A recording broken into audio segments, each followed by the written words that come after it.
Hi అండి. నమస్తే. Welcome to అమ్మాయి లోకం. అందరూ ఎలా ఉన్నారు? నేనైతే చాలా బాగున్నాను. మీరందరూ కూడా బాగుండాలని మనస్ఫూర్తిగా కోరుకుంటున్నాను. ఇవాళ మన రెసిపీ వచ్చేసి అటుకులు, బంగాళాదుంపతో పిల్లల నుంచి పెద్దల దాకా అందరికీ నచ్చే ఫింగర్స్ రెసిపీ. ఎలా చేయాలో చూద్దాం. స్కిప్ చేయకుండా చూడండి. ఫస్ట్ మిక్సీ జార్ తీసుకున్న దాంట్లో ఒక కప్ వచ్చేసి అటుకులు తీసుకున్నామండి.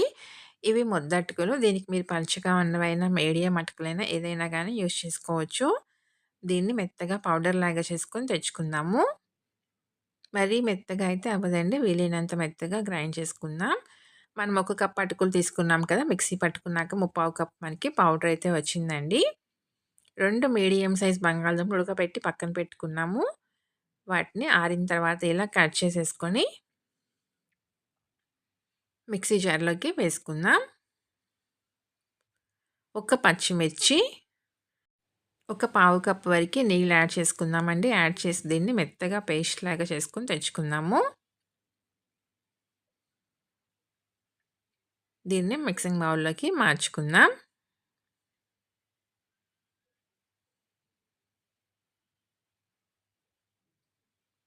చూసారు కదా! ఎంత మెత్తగా ఉందనమాట.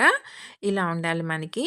రుచికి తగినంత ఉప్పు, పావు టీ స్పూన్ జీలకర్ర పొడి, పావు టీ స్పూన్ మిరియాల పొడి, ఒక పావు టీ స్పూన్ దాకా కారం. మొత్తం మంచిగా కలుపుకుందామండి. ఇక్కడ ఉండలుగా కానీ ఏం లేకుండా ఈవెన్‌గా మిక్స్ అయ్యేటట్టుగా కలుపుకుందాము. సన్నగా తరిగిన కొత్తిమీర కొంచెం వేసుకుందాం. ఒకసారి మొత్తం మంచిగా కలుపుకుందామండి. ఇప్పుడు మనం పక్కన పెట్టుకున్న గ్రైండ్ చేసి పక్కన పెట్టుకున్న అటుకుల పౌడర్‌ని కూడా వేసేసుకుందాము.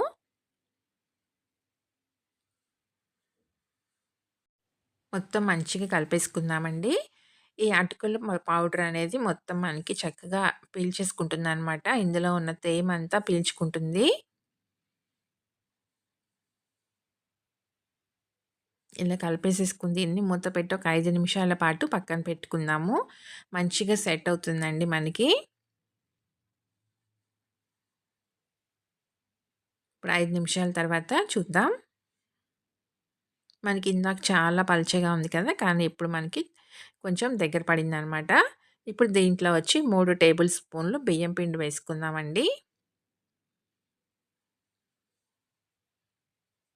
వేసి మొత్తం మంచిగా కలుపుకుందాం. ఇక్కడొచ్చేసేసి 3 టేబుల్ స్పూన్లు బియ్యం పిండి వేసుకున్నాము. తర్వాత 2 టేబుల్ స్పూన్లు శనగపిండి వేసుకున్నామండి. శనగపిండి కనుక మీరు వద్దు అనుకున్నట్లయితే 5 టేబుల్ స్పూన్లు బియ్యం పిండి వేసి కలుపుకోవచ్చనమాట. శనగపిండి వేసి కలుపుకుంటే ఏంటంటే మనకి టేస్ట్ చాలా బావుంటుందండి. ఇంక దీనిలో నీళ్ళు కానీ ఏమి యాడ్ చేయకుండా పిండి చక్కగా మనం నొక్కి కలుపుకోవాలి. ఇప్పుడు దీనిలో ఒక టేబుల్ స్పూన్ నూనె వేసుకుందామండి. నూనె వేసి మొత్తం మంచిగా కలిపేసుకుందాము. పిండి మంచిగా సాఫ్ట్‌గా అవుతుందనమాట నూనె వేసుకోవటం వల్ల. ఎక్కడ పగుళ్ళు కానీ ఏమి లేకుండా చక్కగా మంచిగా వస్తాయండి ఫింగర్స్.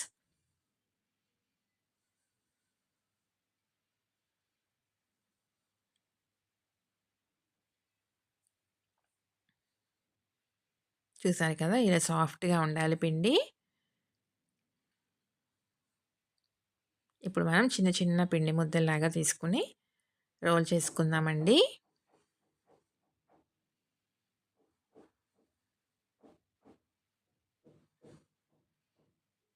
మనకి కొంచెం పలుచగా ఉండాలనమాట. ఇక్కడ మరీ మందంగా ఉంది కాబట్టి దీన్ని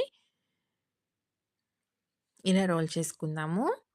థిక్‌నెస్ అనేది మరీ ఎక్కువగా లేకుండా ఎందుకంటే మనకి వేగడానికి ఎక్కువ టైం తీసుకుంటుందండి. ఎక్కువ థిక్‌నెస్ ఉందంటే థిక్‌నెస్ కొంచెం దీన్ని మనం తగ్గించుకుందాము.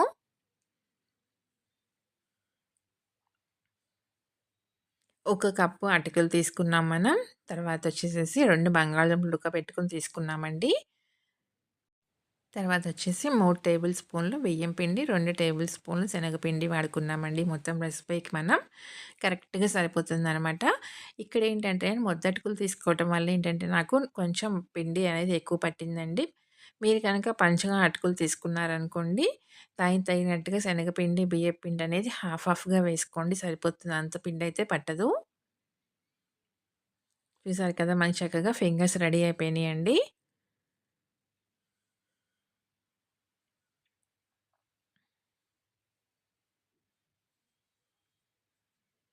మీరు కనుక ఫస్ట్ టైమ్ చూస్తున్నట్లయితే తప్పకుండా సబ్స్క్రైబ్ చేసుకొని చూడండి. అలానే ఇలాంటి ఎన్నో snack recipes, instant breakfast recipes, instant dinner recipes, healthy recipes, steamed recipes ఇలా చాలా ఉన్నాయి మన ఛానల్‌లో. తప్పకుండా చూడండి. నచ్చినట్లయితే మీ ఫ్రెండ్స్‌కి, ఫ్యామిలీ మెంబర్స్‌కి షేర్ చేయండి.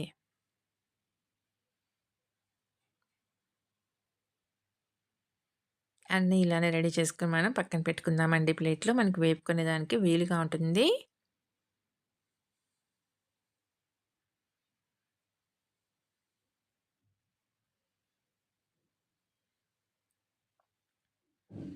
ఇప్పుడు కడాయిలో నూనె పెట్టుకున్నాము. నూనె వేడెక్కిన తర్వాత స్టవ్ వచ్చేసి మీడియం ఫ్లేమ్‌లోకి మార్చుకొని వేయించుకుందామండి. అప్పుడే మనకి చక్కగా లోపల దాకా మంచి క్రిస్పీగా ఫ్రై అవుతుందనమాట. హైలో ఉందనుకోండి, మనకి వెయ్యగానే కలర్ మారిపోతుంది. కానీ లోపల పచ్చిదనం అలానే ఉంటుంది. తర్వాత హైలో ఉన్నప్పుడు ఏమవుతుందంటే, ఇవి అక్కడక్కడ మనకి పగుళ్ళొచ్చేదానికి అవకాశం ఉంటుందండి.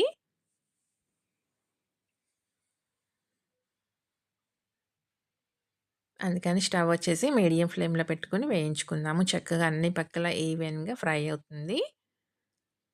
ఇలా కలుపుకుంటూ వేయించుకున్నామంటే చక్కగా ఈవెన్‌గా ఫ్రై అవుతుందండి మొత్తం ఒకే రకంగా. పిల్లల నుంచి పెద్దవాళ్ళ దాకా అందరికీ నచ్చుతుందనమాట. వేడి వేడిగా టమాటో కెచప్‌తో తిన్నారంటే చాలా అంటే చాలా బావుంటుంది.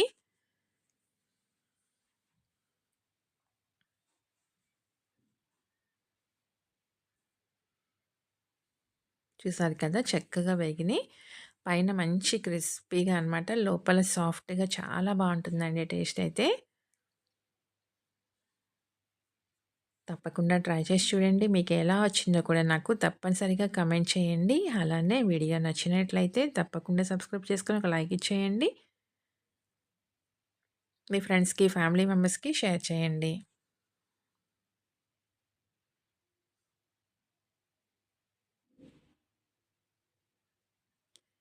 ఒకటి ఓపెన్ చేసి చూద్దాము. చూసారు కదా! పైన మంచి క్రిస్పీగా ఉందనమాట.